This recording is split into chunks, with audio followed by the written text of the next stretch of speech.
Qué maravilloso día para darle la gloria a nuestro Rey. Es que tenemos un Salvador maravilloso, mis hermanos. Uno que lo hizo todo, uno que es suficiente, uno que es completo, uno que es perfecto. Así que reflexionar, meditar, aprender acerca de nuestro Señor Jesús y su obra gloriosa es básicamente lo que sacia, llena nuestros corazones y nos vuelve gente firme, sólida en la fe y en la vida cristiana. En esta mañana a mí me gustaría hablar acerca de cómo la resurrección significa que la cruz no fue el final. ¿Alguien dice amén a eso? Muchas veces nos centramos en la cruz y claro,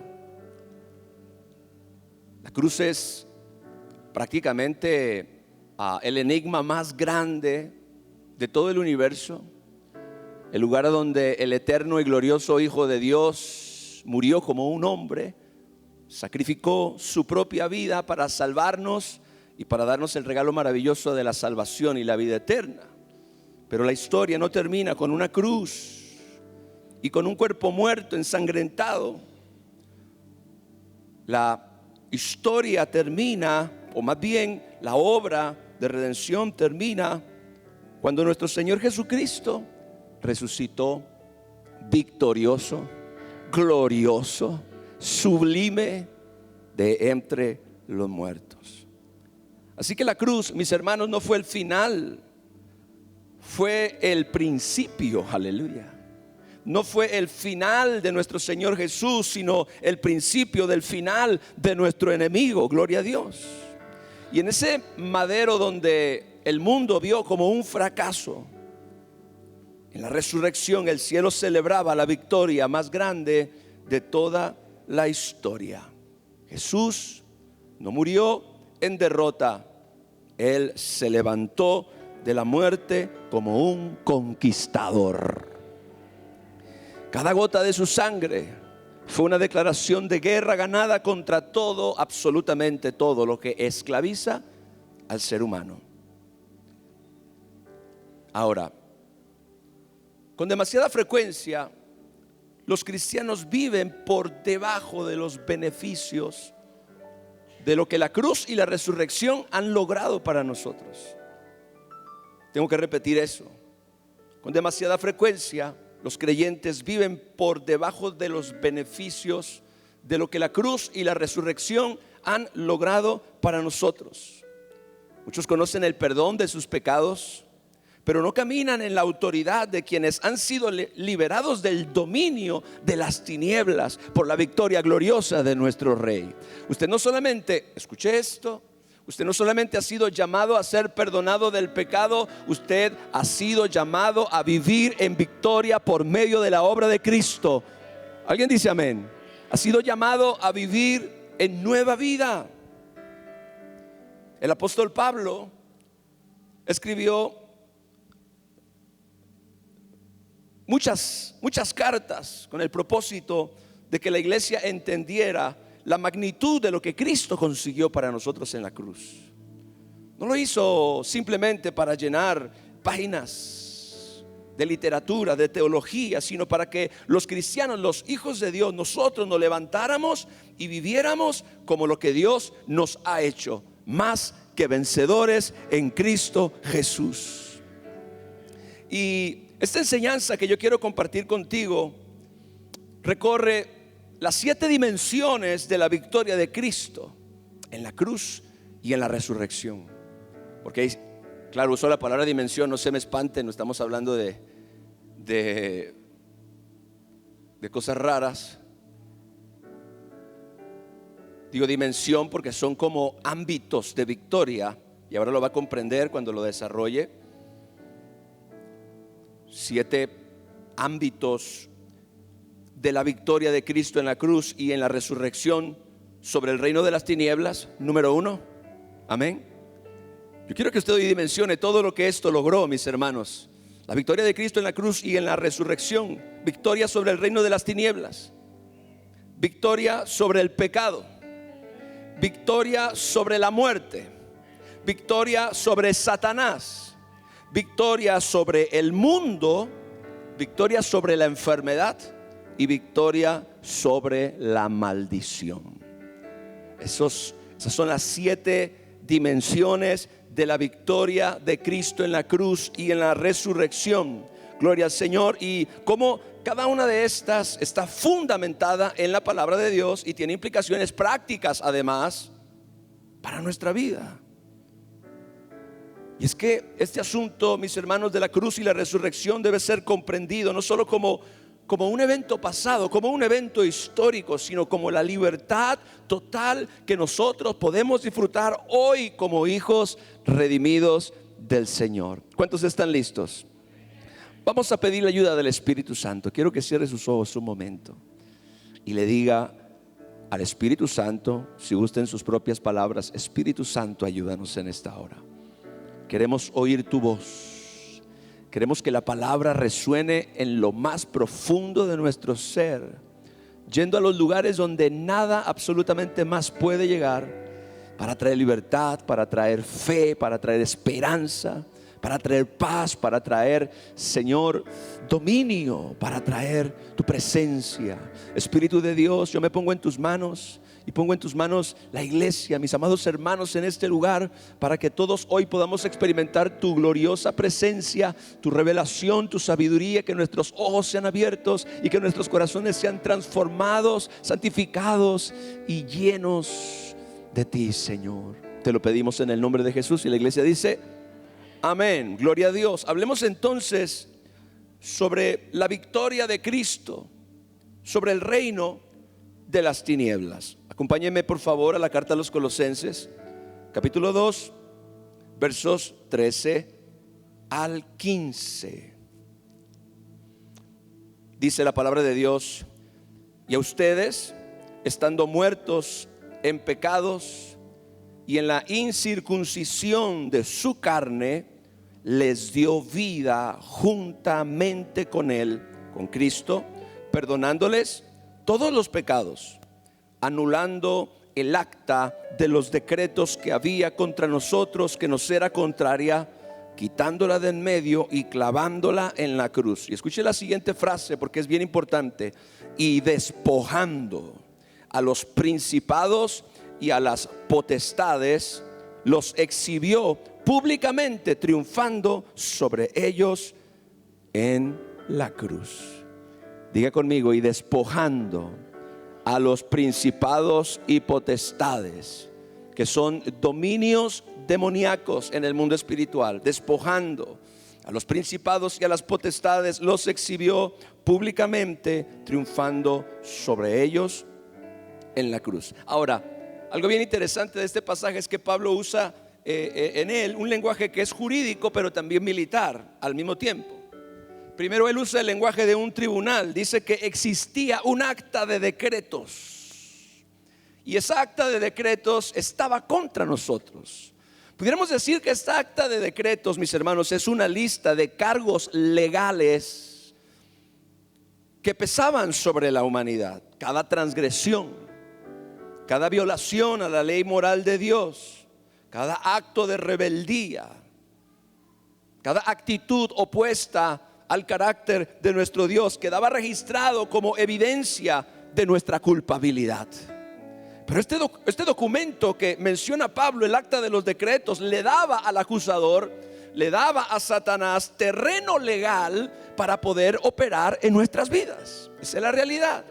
Este documento, esta acta, esta lista de cargos legales le daba al acusador terreno legal para poder operar sobre nuestras vidas. Ahora, algo maravilloso acerca de la victoria de Cristo en la cruz y en la resurrección es que el Señor Jesús no archivó ese documento ni tampoco lo redujo, sino que lo clavó en la cruz. ¿Alguien dice amén? Lo clavó en la cruz, y la imagen es bien poderosa. En los tiempos romanos, cuando un prisionero era crucificado, se clavaba sobre su cabeza el acta de sus crímenes. Yo no sé si usted sabía eso, pero en los tiempos de el imperio romano, las personas que morían crucificadas eran crucificadas con con el mensaje, con el acta de los crímenes que había cometido, la razón por la cual había muerto en esa cruz. Gloria al Señor. Se clavaba sobre su cabeza el acta de sus crímenes. Y al clavar Cristo nuestros pecados en la cruz, diga, al clavar Cristo nuestros pecados en la cruz, Él declaró públicamente que esa deuda había sido pagada en su totalidad. ¿Alguien le da la gloria a nuestro Rey? No hay cargo pendiente, no hay deuda abierta, porque el acta de los decretos que había contra nosotros ha sido quitada de en medio de dónde, entre nosotros y Dios, y ha sido clavada en la cruz. Primero el lenguaje legal y luego el lenguaje militar. Mire lo que dice Pablo: y despojando a los principados y a las potestades. Esta palabra que significa despojar en el original es desarmar completamente. Es como quitarle sus armas al enemigo, básicamente lo que la palabra de Dios quiere enseñarnos. Así que las jerarquías del infierno operaban con una autoridad delegada que descansaba en la culpa humana. Pero al cancelar la culpa, Cristo les arrancó, les arrebató su base de operaciones, su derecho legal a oprimirnos, su derecho legal a atacarnos. Gloria al Señor.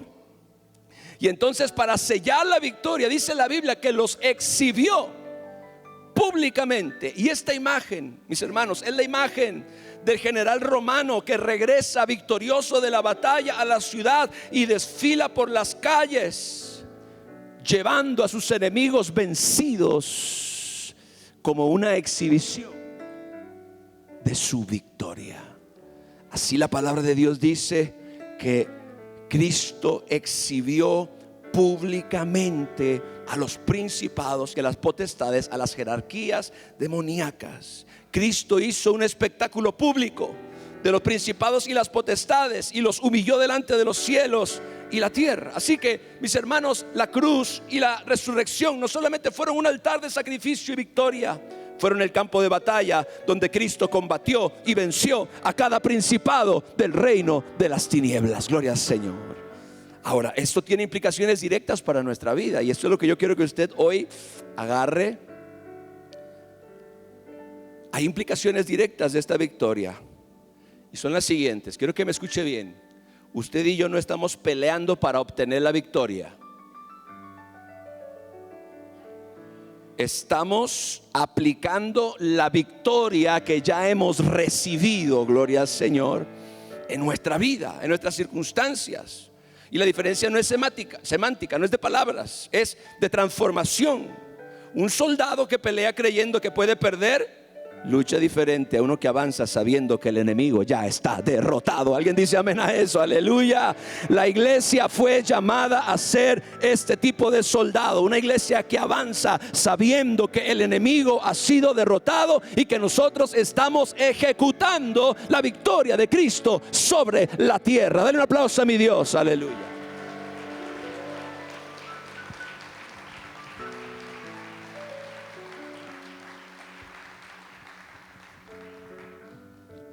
Número 2, su victoria sobre el pecado. En Romanos capítulo 8 versos 2 al 4 leemos: porque la ley del Espíritu de vida en Cristo Jesús me ha librado de la ley del pecado y de la muerte. Porque lo que era imposible para la ley, por cuanto era débil por la carne, Dios, enviando a su Hijo en semejanza de carne de pecado, y a causa del pecado condenó, diga condenó al pecado en la carne, para que la justicia de la ley se cumpliera en nosotros, que no andamos conforme a la carne, sino conforme al Espíritu. Aquí Pablo introduce uno de los conceptos más liberadores de toda la teología cristiana, y es el principio de una ley superior.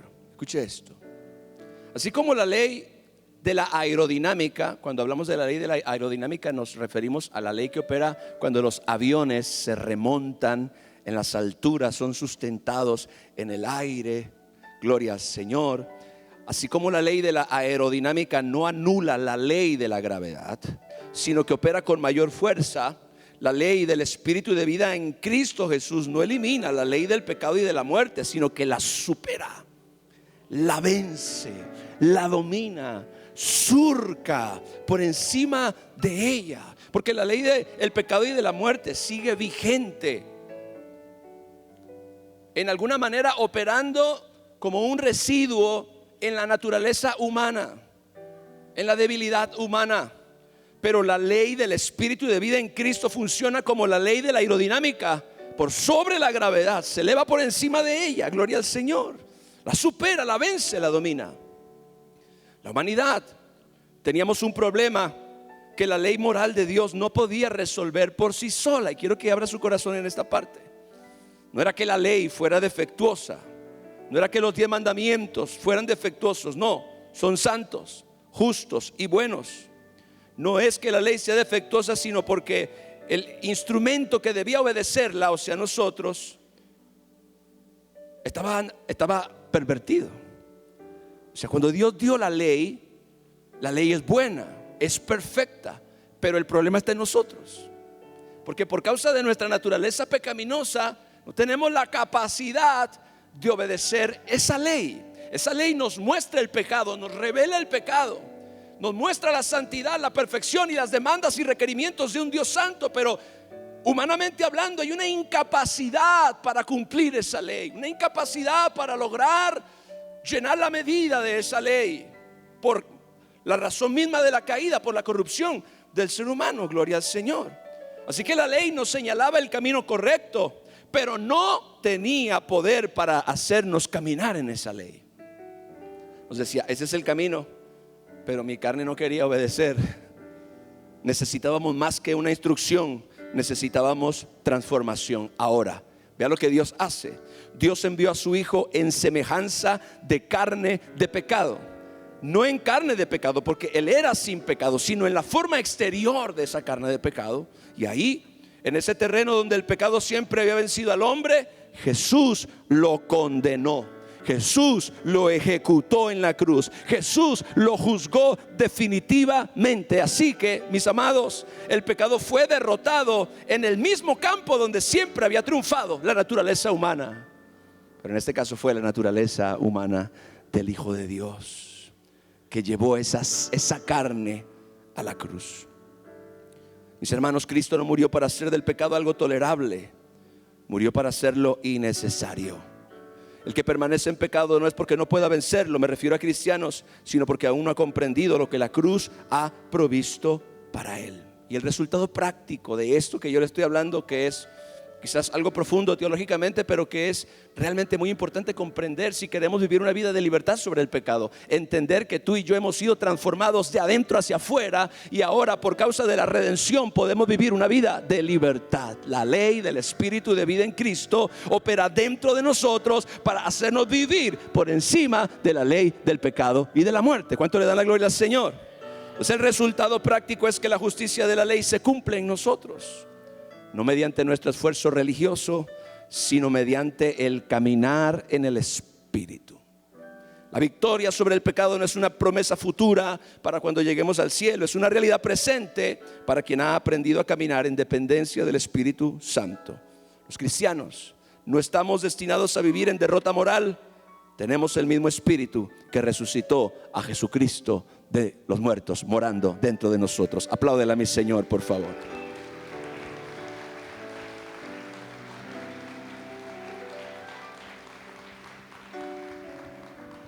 Número 3, su victoria sobre la muerte. Primera de Corintios capítulo 15 versos 53 al 57 dice: porque es necesario que esto corruptible, se refiere al cuerpo humano, se vista de incorrupción, y esto mortal se vista de inmortalidad.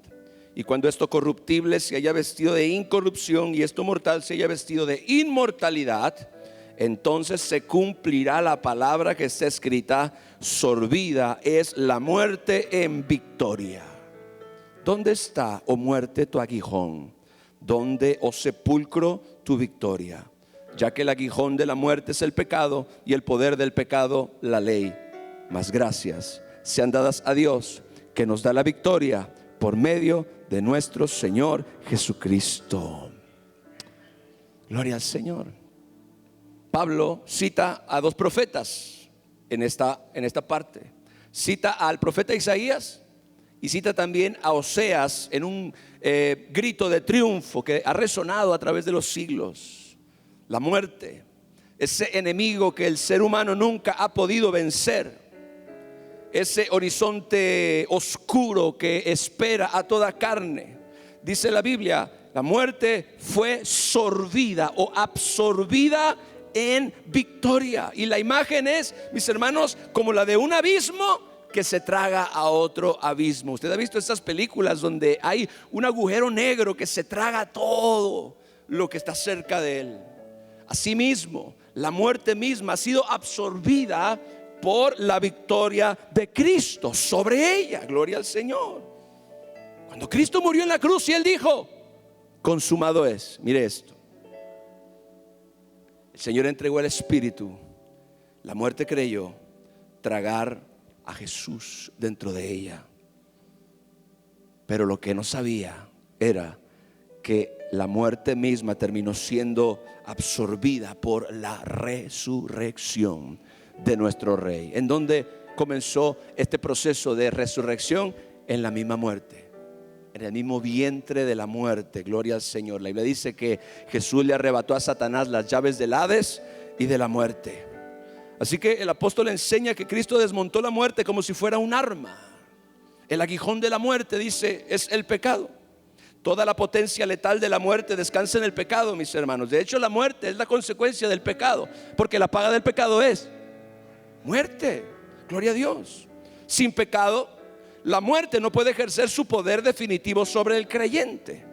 Puede tomar el cuerpo, pero no puede retener el espíritu, ni tampoco impedir la resurrección gloriosa que les espera a todos los que son de Cristo. Cristo pagó por el pecado, por tanto el aguijón fue arrancado. Y luego añade el apóstol Pablo, el poder del pecado es la ley. Porque la ley, al señalar la transgresión y declarar su salario, que es la muerte, dotaba al pecado de un poder acusatorio y de condenación. Pero Cristo cumplió la ley primero a cabalidad y absorbió su maldición sobre el pecador. De este modo, la cadena entera queda rota. Sin ley que condene, el pecado pierde su poder, y sin pecado que acuse, la muerte pierde su aguijón. Por eso, para el creyente la muerte no es el final del camino, es apenas el umbral, porque Cristo convirtió la tumba en puerta. La pregunta de Pablo es: ¿dónde está, oh muerte, tu aguijón? Eso no es algo que señala simplemente el futuro, es una declaración presente. El creyente puede vivir libre del temor a la muerte. ¿Cuántos saben eso? Gloria al Señor. No porque la muerte no sea real, sino porque fue vencida por nuestro Señor y Salvador Jesucristo. Yo recuerdo en una ocasión estábamos en una actividad de evangelismo, y entonces en un llamado que nosotros hicimos vino un hombre que cargaba una gran imagen de la muerte colgando. Él era un adorador de la muerte, y el hombre venía con su imagen, y entonces el hombre cayó bajo una convicción, pidió oración, y después de que oramos por él, él decía: ¿qué hago? ¿Qué hago? Yo le dije: yo quiero hablarte acerca de uno más poderoso que el que estás cargando ahí. De hecho, de quien yo te quiero hablar venció al que estás cargando ahí. Si tú crees que la muerte es poderosa, espera y conozcas al que la venció, Jesucristo, nuestro Rey y nuestro Señor. Ahora escuche esto: el hombre me entregó, y sabe que yo creo que era de oro, Estoy casi seguro que era de oro. Era de este tamaño así. ¿Alguien está haciendo cuentas? Usted dice: pastor, ¿la llevó a fundir o qué? La tiré por una cloaca. El hombre me la entregó, y el hombre recibió a Cristo en su corazón, porque él conoció a uno que era más poderoso que ¿qué? Que la muerte. Dale un fuerte aplauso a nuestro Rey. Aleluya.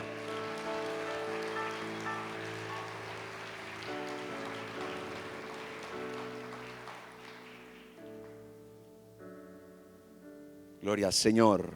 No vivimos acobardados, mis hermanos, por la muerte. Sabemos perfectamente que si Cristo no viene antes, nosotros nos vamos con Él. Se acabó. Número 4. Estamos hablando de la victoria de Cristo en la cruz y en la resurrección sobre Satanás. Número 4.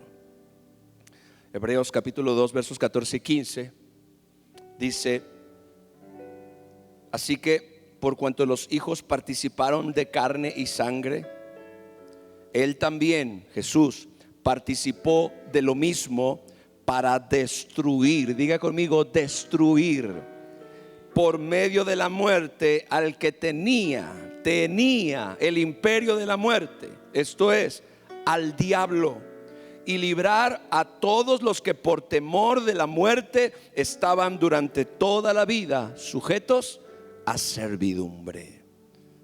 Qué gloriosa victoria la de nuestro Señor Jesús. Alguien dijo: ¿por qué era necesario para Jesús descender al centro de la tierra, descender a la profundidad del Hades? Aquí está la respuesta, mis hermanos.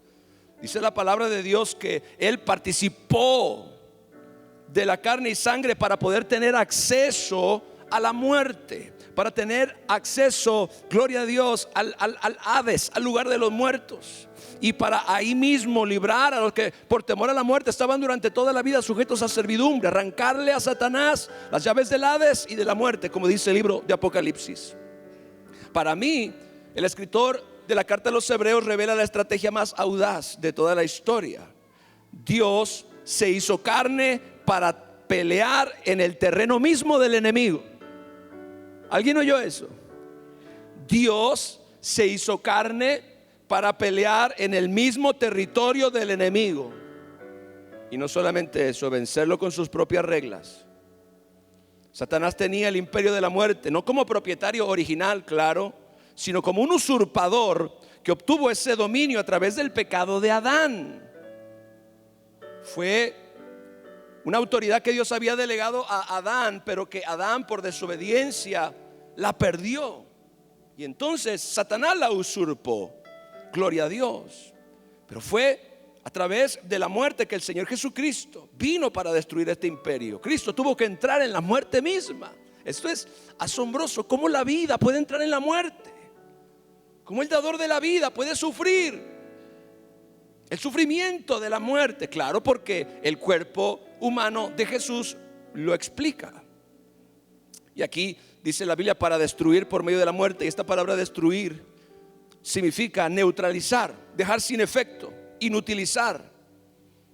No se trata de una aniquilación inmediata de Satanás, como muchas personas cuestionan por qué no lo hizo. No, hay un plan, hay un propósito. No es una aniquilación inmediata de Satanás, sino la demolición de su base de poder, la muerte. Satanás sigue en pie en un sentido por poco tiempo, pero sus cadenas han sido rotas, gloria a Dios. Su sentencia ha sido pronunciada. Su ejecución es solo cuestión de tiempo. Y el cristiano que entiende esto opera con una confianza que no es arrogancia humana, sino fe bíblica, gloria a Dios. Y el propósito de Jesús dice: librar a todos los que por el temor de la muerte estaban durante toda la vida sujetos a servidumbre. Porque esa ha sido el arma principal de Satanás, además de la culpa sobre la humanidad. No era violencia directa, sino temor a morir. Esto mantenía a millones en una esclavitud sutil pero real. Esclavitud a una religión falsa, esclavitud a los placeres que adormecen ese temor. Por eso, por cuanto el hombre sabe que va a morir, él dice: tengo que vivir la vida loca. Cristo vino a romper esa servidumbre desde la raíz. Ahora, mis hermanos, el diablo no tiene ningún derecho legal sobre el creyente que conoce lo que la sangre del Cordero ha provisto. Su único campo de operaciones es la ignorancia y el miedo. Jesús derrotó a Satanás por medio de su muerte y de su resurrección. Gloria al Señor. Un hombre de Dios, Leonard Ravenhill, solía decir que la iglesia del siglo XX, el siglo en el que le tocó vivir, había hecho del diablo un monstruo demasiado grande y de Cristo un salvador demasiado pequeño. Esa era su perspectiva. Pero la victoria sobre Satanás no es un concepto reservado para creyentes superespirituales. Es la herencia de todo aquel que ha sido redimido por la sangre del Cordero. Por eso Jesucristo, cuando partió, nos delegó esa autoridad. En mi nombre echarán fuera demonios. He aquí, yo les doy potestad de hollar serpientes y escorpiones y sobre toda fuerza del enemigo, y nada los dañará. Dale un fuerte aplauso a mi Dios, aleluya.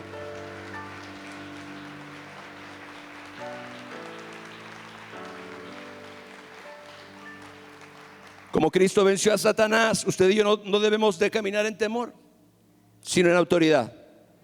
Amén. Dile a la persona que tienes al lado: caminas en autoridad. Gloria a Dios. Número 5, su victoria sobre el mundo. Evangelio de Juan, capítulo 16, verso 33. Esas son palabras de Jesús. Él dice: estas cosas les he hablado para que en mí tengan paz. En el mundo tendrán aflicción, pero confíen, porque yo he vencido al mundo. Diga: Jesús ha vencido al mundo. Ahora, el Señor Jesús pronunció estas palabras antes del día en que fue crucificado. Sus discípulos estaban a horas de ver cómo su mundo se desmoronaba delante de sus ojos. Su arresto, ese juicio amañado que se realizó, lleno de testigos falsos, la negación de Pedro, la huida de todos, llenos de temor.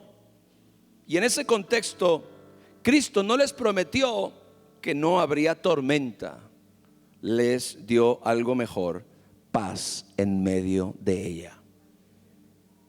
Paz en medio de ella. Y una razón para esa paz era que Él había vencido al mundo. Ahora, el mundo en el vocabulario del apóstol Juan no es el planeta, porque mía es la tierra y su plenitud, dice la Biblia, y tampoco es la humanidad, a quien Dios ama. De tal manera amó Dios a este mundo. Es, cuando hablamos del mundo, y a lo que Juan se refiere, es este sistema de valores, estructuras y poderes organizados bajo la influencia del maligno y en oposición a Dios. Entre todo esto podemos encontrar la cultura, el entretenimiento, las artes, la política y hasta la religión. Todo funcionando como una gran maquinaria que tiene como principal objetivo resistir a Dios y engañar a la humanidad. Eso es el mundo, de acuerdo a la cosmovisión de Juan.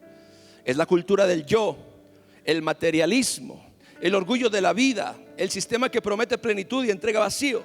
Cristo, mis amados hermanos, no fue moldeado por ese sistema. Él se introdujo en él, lo juzgó y lo venció. Vivió una vida perfecta aún en medio de una cultura sin valores, anti Dios.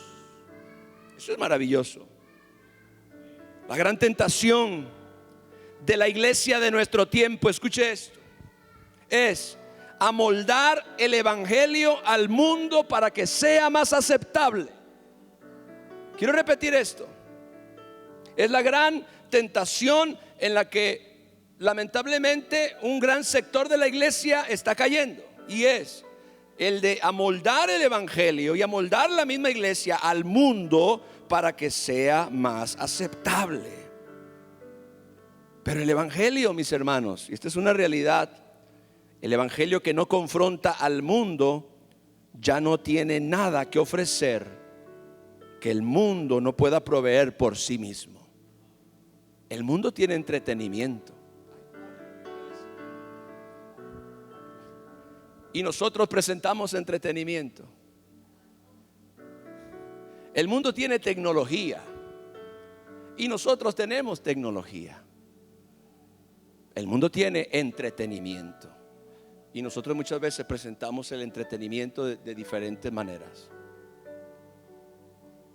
El mundo tiene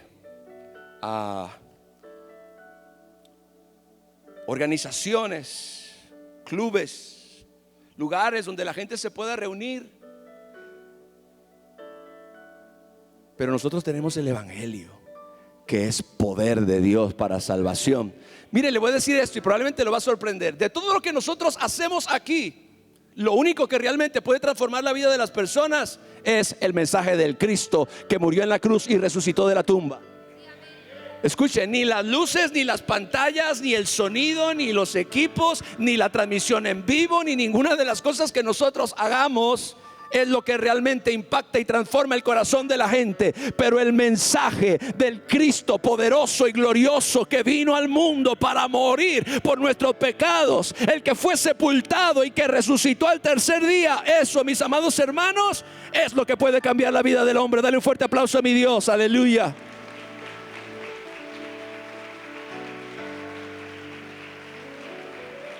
Y todas estas cosas que yo le menciono, en alguna manera se establecieron como herramientas para promover el mensaje. Pero entienda esto, nunca nada de esto puede sustituir el mensaje. Nunca. Esa es la razón por la cual muchos líderes sentimos esta carga de mantener la esencia, de mantener la identidad, de defender ardientemente, como decía el apóstol Judas, la fe que ha sido una vez dada a los santos, y predicar el evangelio puro y crudo.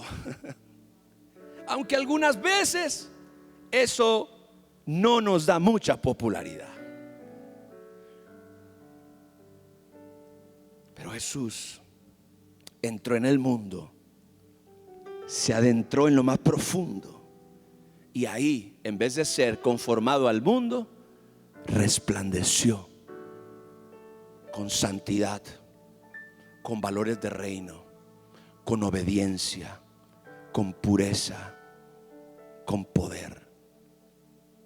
Y el mundo no tuvo de otra que ver la luz. ¿Cuántos aquí saben que somos la luz del mundo? Gloria al Señor. Oh, gloria a Dios. Repito, la gran tentación del ministerio moderno es amoldar el evangelio al mundo para que sea más aceptable. Pero un evangelio que no confronta al mundo ya no tiene nada que ofrecer que el mundo mismo no pueda proveer por sí mismo. El mundo tiene mucha mejor producción que nosotros.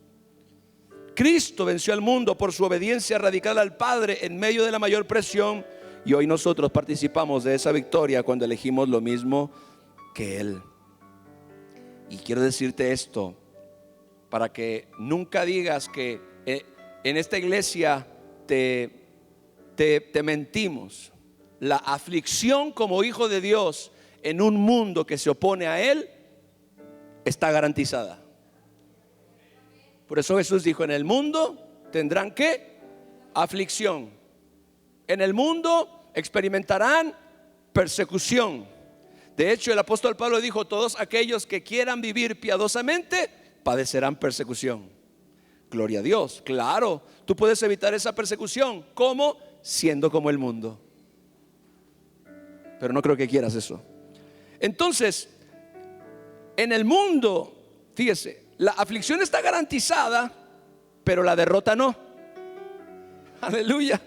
El creyente que ha aprendido a morar en Cristo tiene acceso a una paz que este mundo no puede dar y tampoco puede quitar. Aleluya. Y esto, mis hermanos, no es optimismo humano, es una serenidad sobrenatural anclada sobre la victoria que ya fue consumada en la cruz y en la resurrección. Dale un fuerte aplauso a mi Dios. Aleluya.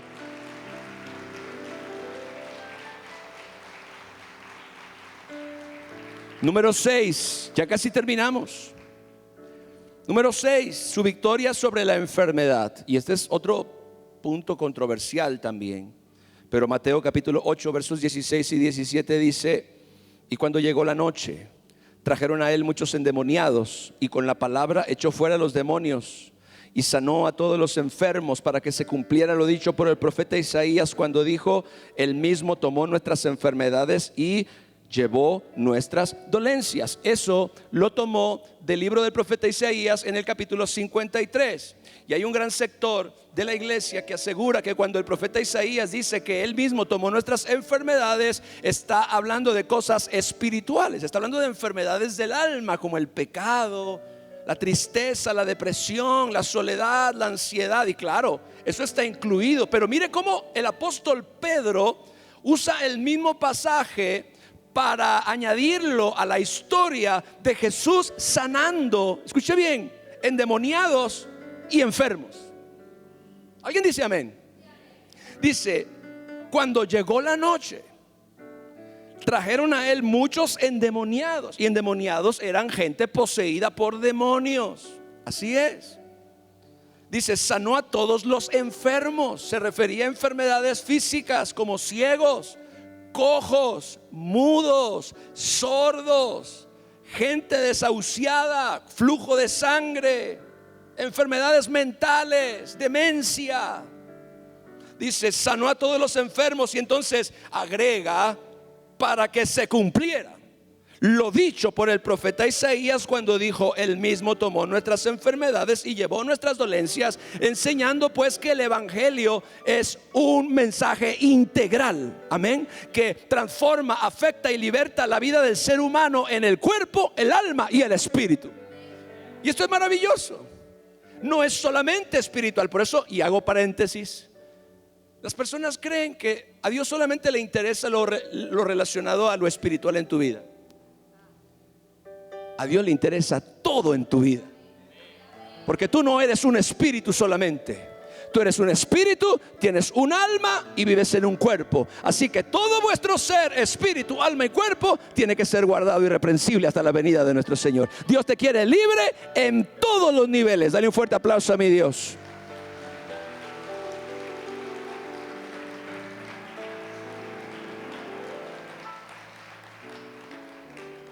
Así que Mateo hace algo que es teológicamente significativo en el pasaje, como un cumplimiento del ministerio sanador de Jesús. Porque Jesús, usted lee los evangelios, Mateo, Marcos, Lucas y Juan, Jesús hizo solamente 3 cosas.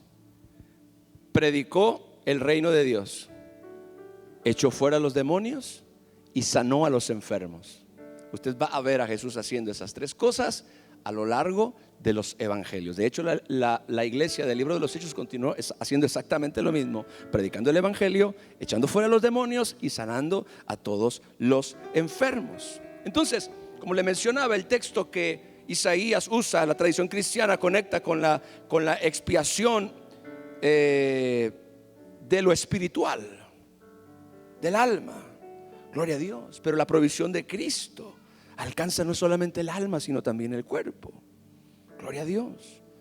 Dice que Él mismo tomó nuestras enfermedades. En el original es cargó o llevó el peso de.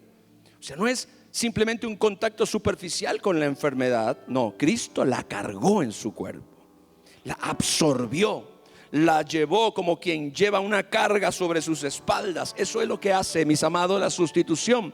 Él cargó lo que nosotros no deberíamos haber tenido que cargar.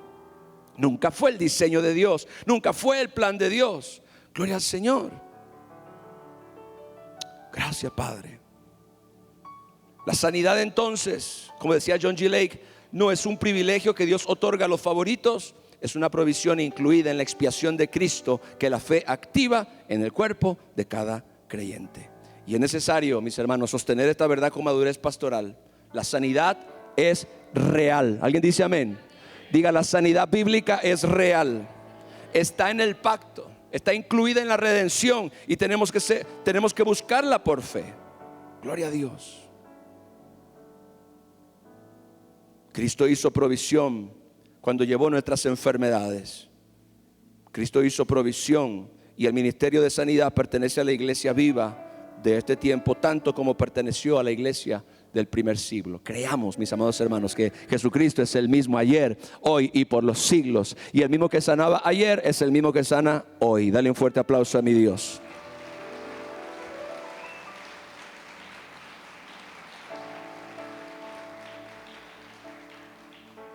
Por último, Pero no menos importante,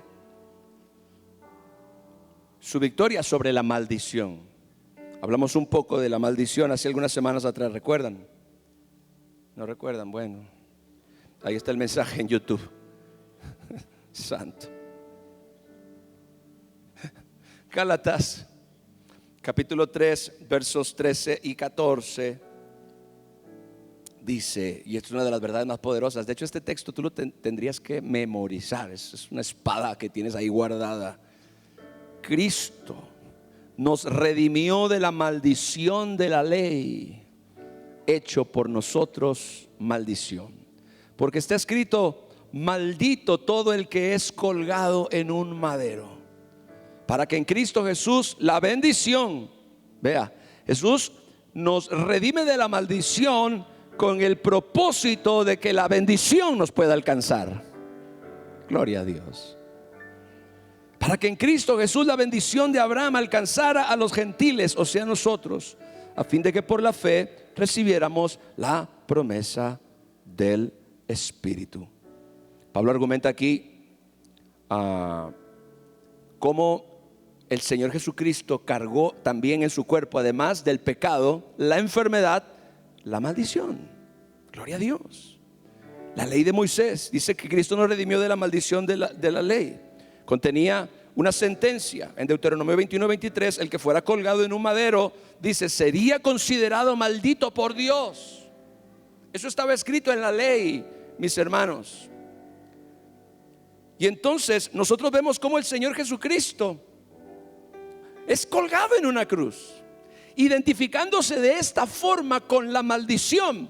Ahora, no con su propia maldición, porque Él no cargó ninguna maldición en el sentido de que fuera propia, sino que la maldición que Él cargó fue la maldición que pesaba sobre nosotros por causa de desobedecer la ley. Gloria a Dios.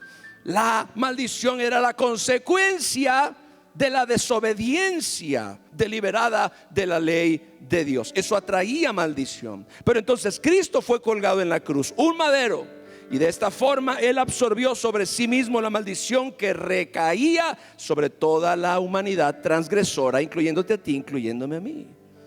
Ahora, la maldición de la ley no es simplemente la consecuencia de actos específicos de desobediencia.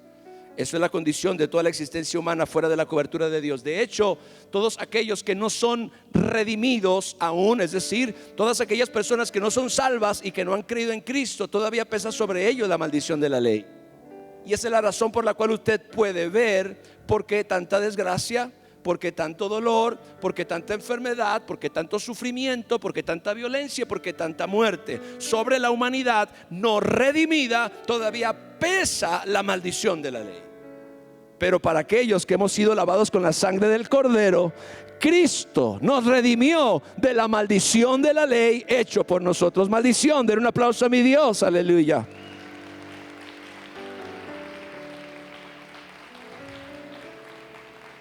Si usted lee las consecuencias de la maldición de la ley, usted puede entender ahora de todo lo que Cristo nos redimió. Se lo dejó de tarea, Deuteronomio 28, usted lo puede encontrar.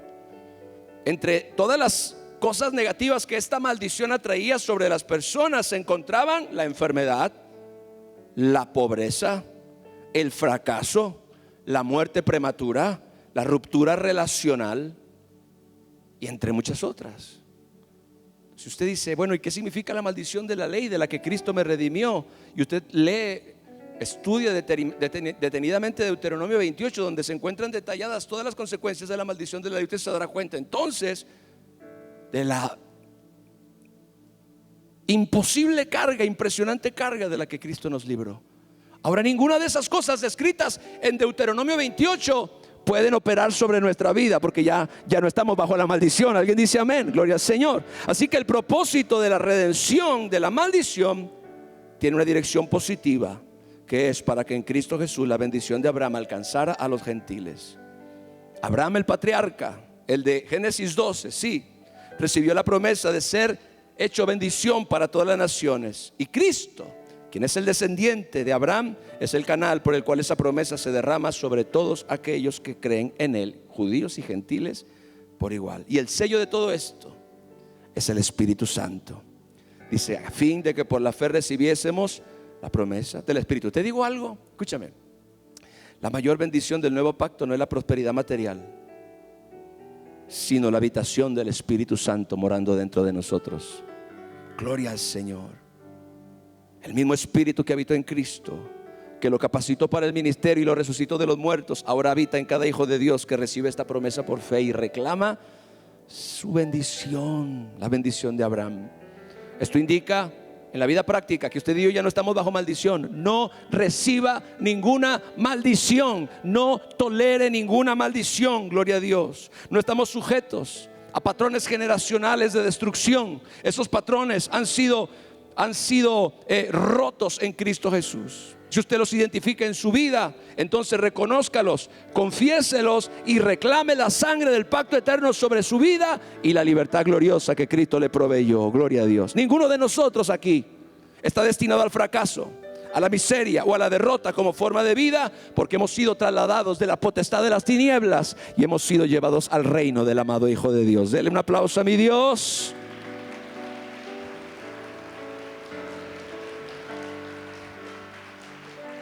Termino.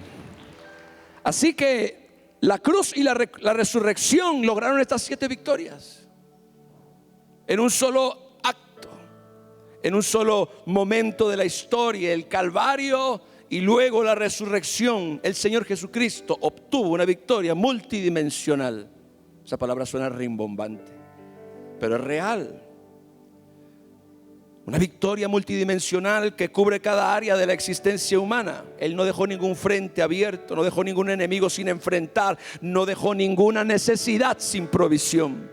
Sobre el reino de las tinieblas, los principados fueron despojados y exhibidos públicamente. Sobre el pecado, fue condenado en la carne de Cristo para que ya no reine en la nuestra. Sobre la muerte, fue sorbida en victoria y su aguijón arrancado para siempre. Sobre Satanás, su imperio fue destruido y su dominio neutralizado. Sobre el mundo, fue vencido en la obediencia perfecta del Hijo. Sobre la enfermedad, fue cargada en el cuerpo que pendió sobre el madero. Sobre la maldición, fue absorbida para que la bendición fluyera libremente. La pregunta que queda, mis amados hermanos, para cada uno de nosotros no es si Cristo venció, porque eso ya sucedió, sino si tú y yo estamos viviendo en la realidad de esa victoria.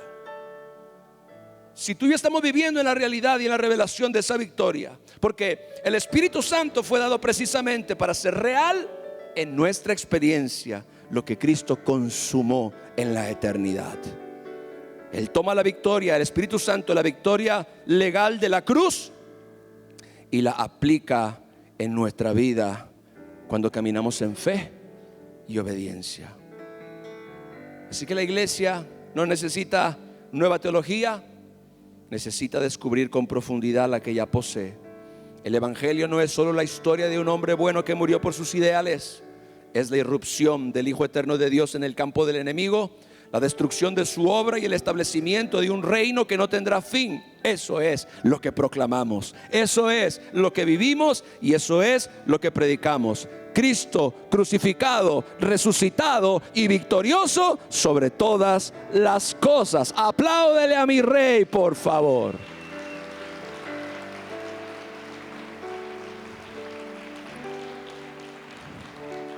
Por eso 1 Corintios 15:57, ahora sí, final.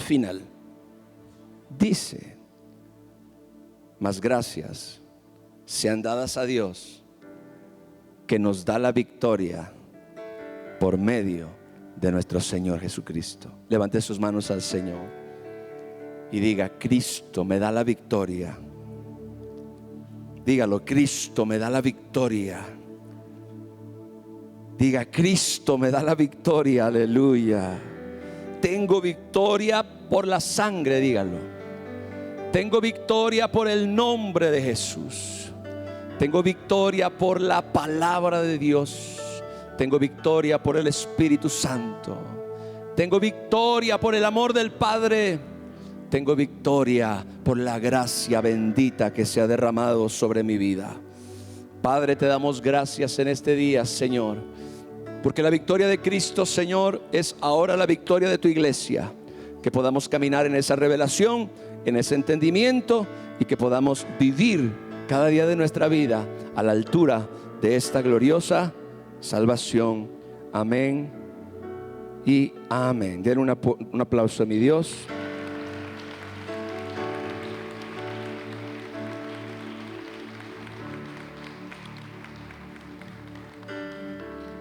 Vamos a participar de la Santa Comunión. Les pido por favor que tomemos este tiempo con solemnidad. Tomemos este tiempo con una actitud de reflexión delante de Dios. Que entendamos que por medio de la fe nosotros podemos conectar con las verdades espirituales que estos elementos representan. O sea, esto es en lo natural pan y jugo de uva, pero a través de la fe, cuando celebramos la Santa Comunión tal y como Jesús nos instituyó, a través de estos elementos entramos en contacto con las verdades espirituales que representan. Esto es el cuerpo de nuestro Señor Jesucristo y la sangre que se derramó en la cruz del Calvario. Así que no podemos de ninguna manera tomar la Santa Comunión a la ligera y creer que esto es simplemente una galletita con jugo, sino que realmente tengamos la fe para creer que cuando nosotros participamos de estos elementos estamos entrando en contacto con la vida gloriosa de nuestro Rey y Salvador Jesucristo. El que come mi carne, dijo Jesús, y bebe mi sangre, tiene vida eterna. Gloria al Señor. Pueden empezar a repartir. La muerte venciste, el velo partiste, la tumba vacía ahora está.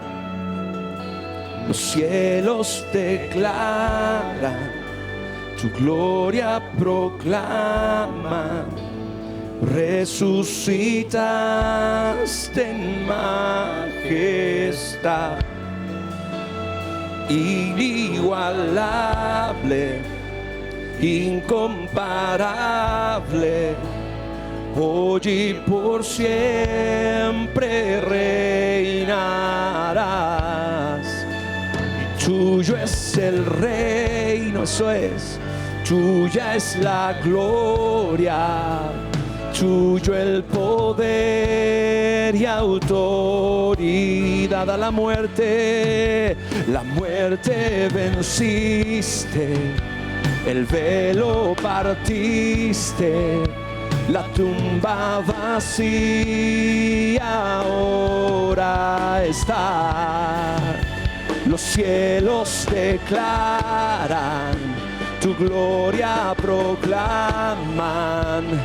Resucitaste en majestad, inigualable, inigualable, incomparable, hoy y por siempre reinarán.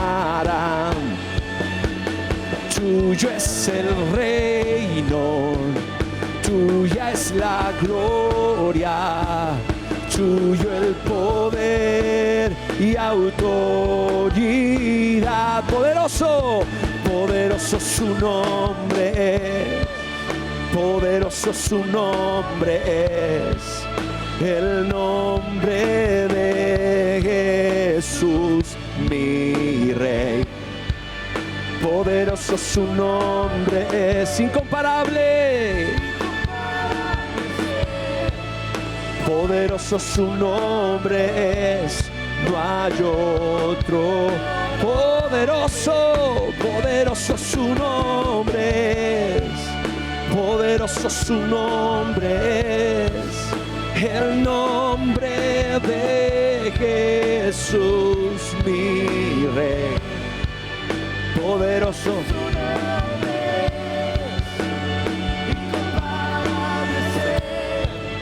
Poderoso su nombre es, no hay otro nombre. Ok, ¿estamos listos? Padre, gracias. Creo que leamos por favor 1 Corintios capítulo 11, versos 23 al 26. Estas son palabras del apóstol Pablo. Dice: porque yo recibí del Señor, directamente de Jesús, lo que también les he enseñado, que el Señor Jesús, la noche que fue entregado, tomó pan. Diga conmigo, pan, ¿ok? Y habiendo dado gracias, lo partió y dijo: tomen, coman, esto es mi cuerpo. Ahora ya no era pan, ahora es su cuerpo. Gloria al Señor. Esto es mi cuerpo que por ustedes es partido. Hagan esto en memoria de mí. Padre, te damos gracias por el cuerpo de nuestro Señor Jesucristo, que fue entregado por nuestras transgresiones y resucitado para nuestra justificación. Tu palabra dice: mas el herido fue por nuestras rebeliones, molido por nuestros pecados, el castigo de nuestra paz fue sobre él, y por su llaga fuimos nosotros curados. Padre, en su cuerpo Cristo llevó la maldición, en su cuerpo Cristo llevó la enfermedad, en su cuerpo llevó el Señor Jesús el pecado, y hoy nosotros entramos en contacto, Señor, con esa realidad gloriosa que nos transforma, que nos liberta, que nos restaura, que nos sana. Gracias, Señor, porque Jesús se entregó a sí mismo y Él dijo: nadie me quita la vida, sino que yo mismo la pongo. Tengo poder para ponerla y para poderla volver a tomar de regreso. Gracias, Señor, por el cuerpo de Jesús. Participe del cuerpo de nuestro Señor.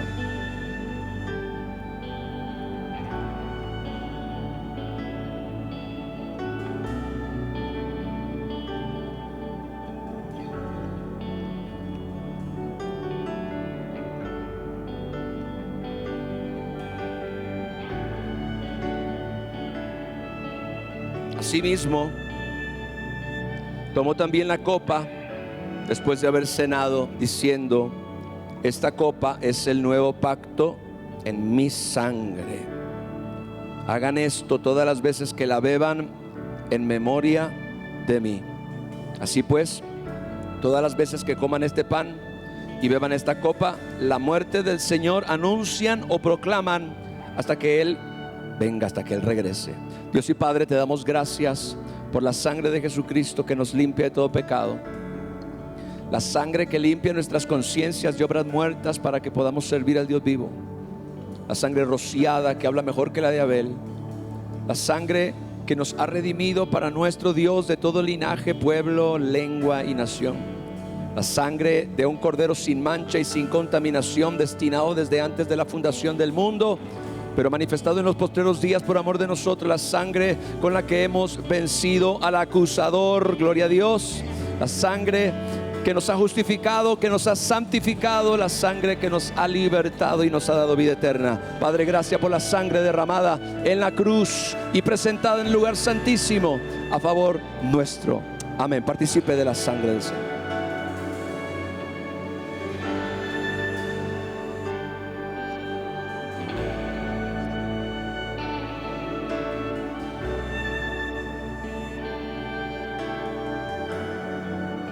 La muerte venciste, el velo partiste, la tumba vacía ahora está.